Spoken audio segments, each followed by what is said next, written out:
Today we're going to be making some chocolate chip cookies, but the twist is we're not going to use any flour. Flour has been real hard to come by in the UK, but that doesn't mean you can't bake cookies. We're going to be using oats instead, and it gives the cookies a nice chewy texture. As usual, full recipe in the description below. It's a simple one, so let's get baking. Okay, so the first and most important ingredient is the oats. I use jumbo oats here, but you can really use any kind, and that includes porridge oats, which is still quite easy to get in supermarkets. To make a replacement for plain flour and all-purpose flour, we're going to grind it up in the blender or use a food processor for about 30 seconds to a minute. It should come out with a fine crumb-like consistency just like this. Transfer this into a mixing bowl and add in the other dry ingredients. That's a little bit of cocoa powder, salt and baking powder. Set it aside for now and we'll move on to creaming the butter and sugar.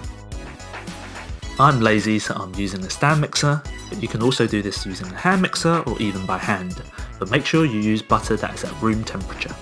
Start off by mixing the butter for 30 seconds just to loosen it up. Once it's pale and fluffy, add in the mix of brown and white sugar and beat it for another 3 to 4 minutes on a high speed. The molasses in the dark brown sugar will make the cookie extra chewy. If you only have light brown sugar or even just white sugar, that is fine too. The texture won't be quite the same, but it will still be a delicious cookie. Now that we have a nice fluffy mixture, it's time to turn it into cookie dough. Crack in an egg and a splash of vanilla extract and continue to mix until it's fully combined just like this. We can add in the dry ingredients we prepared earlier. On top of this, we can also add in some whole oats. Mix together until it's nice and even. And if you have any chocolate chips, this is your chance to throw them in as well. This recipe is great because oats don't really have any gluten, so don't worry about over mixing. Once everything has been mixed in together, it's time to portion out our cookies. I like to have my cookies on the slightly larger side, so about 40 to 50 grams each. The extra thickness gives the cookie a nice bite and a bit of a chew.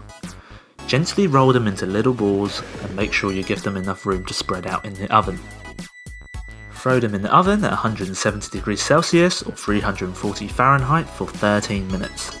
Unlike the traditional cookie recipes, there's no need to freeze them or put them in the fridge because the oats will give it enough structure not to spread out too much. And after 13 minutes, they should come out the oven looking golden and delicious. If you have the willpower, give them some time to cool before digging in.